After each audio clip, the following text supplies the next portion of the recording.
सियासत का नया रण, झांसी से गरजे बसपा नेता बीजेपी एसपी पर बड़ा हमला। झांसी में आज गरजी बसपा की सियासी गूंज। बुंदेलखंड प्रभारी शमशुद्दीन राइन ने सपा और भाजपा को ललकारा। कहा, ये दोनों पार्टियां जनता को लड़ाकर अपनी सियासी दुकान चलाती हैं। न ये हिंदुओं के हैं न मुसलमानों के हैं। बसपा अब बुंदेलखंड में पूरी ताकत झोंकने जा रही है। मिशन 2027 शुरू हो चुका है। मायावती को 5वीं बार मुख्यमंत्री बनाने के लिए बसपा का नया ब्लूप्रिंट तैयार। कि यूपी की सियासत में नया मोड़ आने वाला है। देखिए ये एक्सक्लूसिव रिपोर्ट। झांसी की जमीन पर सियासी पारा चढ़ चुका है। बुंदेलखंड में बसपा के किले को और मजबूत करने के लिए शमशुद्दीन राइन का मास्टर प्लान तैयार। भाजपा और सपा पर सीधा वार। कहा, दोनों दल सिर्फ मजहब की सियासत पर कुर्सी हथियाने में लगे हैं। लेकिन इस बार बसपा अपने पूरे दमखम के साथ मैदान में उतर चुकी है। 2027 में मायावती की वापसी होगी। 5वीं बार मुख्यमंत्री बनेंगी। यही बसपा की रणनीति है। तो क्या यूपी की राजनीति में बड़ा उलटफेर होने वाला है? क्या बुंदेलखंड से सियासी भूचाल उठेगा? जिम्मेदारी सौंपी है, कैसे जिम्मेदारी का निर्वहन करनी है? देखिए, मेरे पास बुंदेलखंड के साथ साथ प्रयागराज, मिर्जापुर, लखनऊ मैं सभी जिम्मेदारियों को निभाता हुआ चला आ रहा हूं। लेकिन आज मुझे होम कमिश्नरी में, क्योंकि मैं बुंदेलखंड का रहने वाला हूं, बहन जी ने मुझे यहां भेजा। मैं पहले अपनी नेता बहन कुमारी माइती जी का शुक्रिया अदा करते हैं।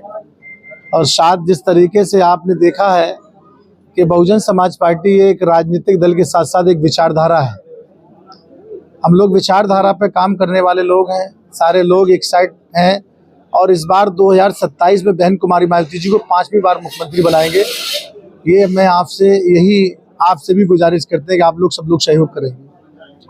चुनाव में जो बीएसपी का प्रदर्शन है बेहतर नहीं रहा है। अब आगे कैसे चुनाव लड़ा जाएगा? चुनाव दो भागों में, जिस तरीके से समाजवादी पार्टी और भारतीय जनता पार्टी, अरे भाई एक मिनट सुन जाओ। जिस तरीके से समाजवादी पार्टी और भारतीय जनता पार्टी लड़ा के सियासत करती है, इनका मकसद एक है कि लड़ा के सियासत करना। क्योंकि ये हिंदू और मुसलमान की बात करते हैं, एक हिंदुत्व की बात करते हैं, एक मुस्लिम की बात करते हैं। ना ये वो मुसलमान के, ना ये हिंदुत्व के। ये केवल सरकार बनाने के लिए, सियासत करने के लिए हिंदू और मुसलमान की बात करते हैं। सही मायने में ये लड़ा के सियासत करते हैं सपा और भाजपा के लोग।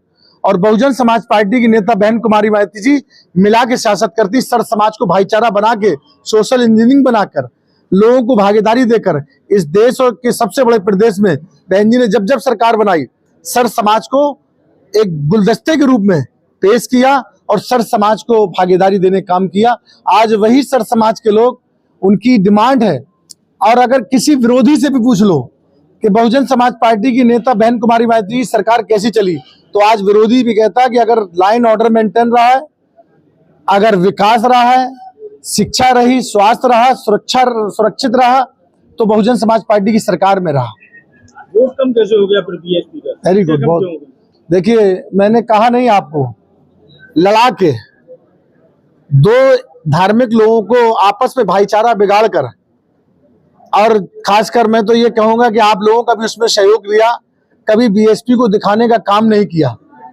बीएसपी को तो वी टीम कह दिया, लेकिन बी टीम में किस तरीके से काम किया आज आपने देखा है कि आज बहन कुमारी माइती जी ने हर प्रकार जवाब देती चली आ रही हैं।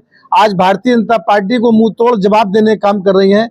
आज इनको एहसास हो गया, जो लोग कहते थे हम संविधान की रक्षा करेंगे, कांग्रेस की और समाजवादी पार्टी की, जब आपको मालूम है सुप्रीम कोर्ट का निर्णय आया था आरक्षण को लेकर, तो देश के अंदर केवल एक नेता है बहन कुमारी माइती जी। उन्होंने स्पष्ट कर दिया था कि जिस प्रकार आप लोग इस तरीके की सुप्रीम कोर्ट ने आरक्षण के बारे में कहा है, मैं उनसे निवेदन करती हूँ ये पुनः विचार कर लें, क्योंकि ये उनके हाथ में नहीं है। और दूसरा, सरकार भारतीय जनता पार्टी को चिताया था कि अगर वो दलितों की हमदर्द है तो कैबिनेट में प्रस्ताव लाके इस कानून को खारिज किया जाए, इस प्रस्ताव को खारिज किया जाए, ये स्पष्ट कहा था। इसलिए इनका भी चाल चरित्र, देश के अंदर राहुल जी घूमे, सारे दल के समाजवादी पार्टी के युवराज घूमे, किसी ने कुछ नहीं कहा। लेकिन कहा तो बहुजन समाज पार्टी की नेता बहन कुमारी माइती जी ने कहा, तो उनका भी चेहरा सामने आ गया भाजपा और कांग्रेस का कि कितनी दलितों के प्रति हमदर्दी रखती है।